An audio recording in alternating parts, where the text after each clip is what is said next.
Ukraine और रूस के बीच चल रहे युद्ध ने एक बार फिर दुनिया को झटका दिया है। ताजा रात में यूक्रेन ने रूस की सीमाओं के भीतर एक बड़ा मिसाइल अटैक किया है। निशाने पर रहे एक केमिकल प्लांट, एक फैक्ट्री और एक ऑयल रिफाइनरी। धमाके की आवाजों के साथ आसमान में उड़ती आग की लपटें इस बात की गवाही दे रही हैं कि यह हमला छोटा नहीं था।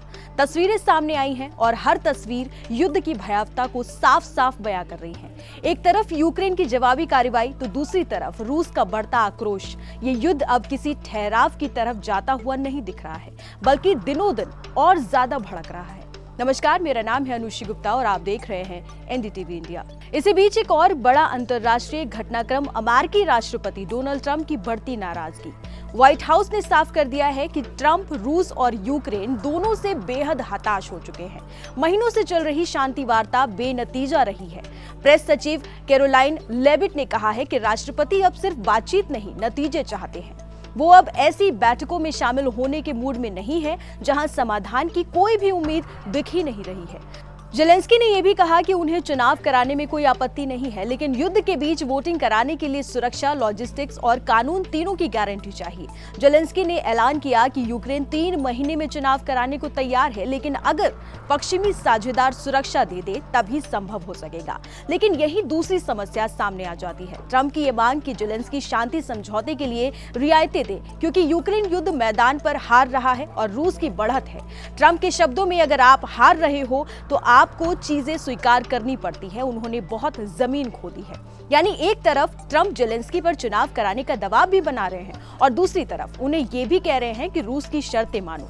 ये ऐसे समय हो रहा है जब जेलेंस्की यूरोपीय नेताओं फ्रांस, जर्मनी और ब्रिटेन के साथ मिलकर यूक्रेन के नए संशोधित शांति प्रस्ताव पर काम कर रहे हैं। जेलेंस्की ने कहा कि अधिक विकसित दस्तावेज जल्द ही अमेरिका को सौंपे जाएंगे। ये डॉक्यूमेंट युद्ध खत्म होने के संभावित कदमों और भविष्य की सुरक्षा गारंटियों का ब्लूप्रिंट होगा। अमेरिका लगातार मध्यस्थ की भूमिका निभा रहा है, लेकिन ट्रंप की अधीरता बढ़ती जा रही है। उन्होंने यूरोपीय नेताओं से बात की है, लेकिन ये अभी तय नहीं हुआ कि अगले हफ्ते होने वाली उच्च स्तरीय शांति बैठक में अमेरिका शीर्ष प्रतिनिधि भेजेगा या नहीं। इसी बीच यूक्रेन के राष्ट्रपति व्लादिमीर जेलेंस्की ने दावा किया है कि अमेरिका यूक्रेन पर दबाव डाल रहा है कि वो डोनेस्क के कुछ इलाकों में अपनी सेना पीछे हटाए ताकि एक फ्री इकोनॉमिक जोन बनाया जा सके। जेलेंस्की ने अमेरिका को 20 पॉइंट काउंटर प्रपोजल सौंपा है और कहा है कि कोई भी क्षेत्रीय समझौता जनता की मंजूरी के बिना नहीं होगा। अल जजीरा की रिपोर्ट बताती है कि ट्रंप क्रिसमस तक शांति समझौता चाहते हैं, लेकिन जमीन पर हालात बेहद उलझे हुए हैं।